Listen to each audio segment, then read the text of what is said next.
So mga tol, kakatapos lang po ng laban sa Riyadh, Saudi Arabia sa pagitan ni WBA Light Heavyweight World Champion Dimitri Bivol versus Malik Sinad. Katulad nga po ng inaasahan ng karamihan na mananalo itong si Bivol sa laban na yan.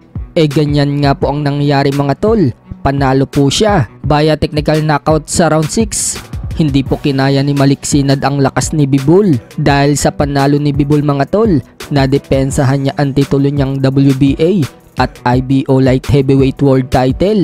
Umabante na ang record ni Bivol sa 23-0 habang nakalasap naman ng kauna-unahang talo si Malik Sinad sa professional boxing career niya. Bumagsak ang record sa 22 wins and 1 loss habang sa laban naman po sa pagitan ni WBA Featherweight World Champion Raymond Ford versus Nick Bull.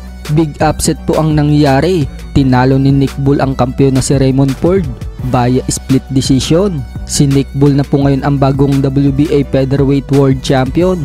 Umabante na ang record ni Nick Bull sa 20 wins, no losses and 1 draw. Habang nakalasap naman ng unang talo si Raymond Ford, bumagsak ang record sa 15 wins, 1 loss and 1 draw. Sa kabilang banda naman mga tol, naganap naman pong special attraction boxing sa Midas Hotel Pasay City kahapon sa pagitan ni sports analyst Snow Badwa versus basketball player Carlos Peniquito. Panalo nga po si Snow Badwa sa 3-rounder fight nila sa score na 28-27. Nakakalibang nga po ang laban na yan mga tol. Round 1 pa lang kasi, nag-init na itong si Peniquito. Hinahamon pa si Snow Badwa na sumugod sa kanya. Kay Carlos. And Carlos, no, yan nagalit. Oo, at sabi niya, pinapakita nga po ng basketball player na matigas siya. Nakakonekta pa nga po siya ng body shot dito kay Snow Badwa. Nailuwa ni Snow Badwa ang mouth guard niya. Agad sumugod at nagpaulan ng suntok si Peniquito. Nag-init naman itong si Snow Badwa at gumanti rin. Nakapasok ang mga solid shot niya dito kay Peniquito. Pagpasok naman ng second round mga tol, napagod na si Peniquito. Sa pagod nga po niya mga tol, bumagsak na lang siya ng kusa pero hindi naman siya binilangan ng referee. Habang nakaluhod nga po itong si Peniquito, lumapit si Snow Badwa at sumimpli ng suntok. Winarningan naman ng referee si Snow Badwa at nang makabangon na si Peniquito mga tol, bumawi naman ito. Siya naman ang bumira kay Snow Badwa na standing knockdown pa nga po si Badwa at binilangan siya ng referee.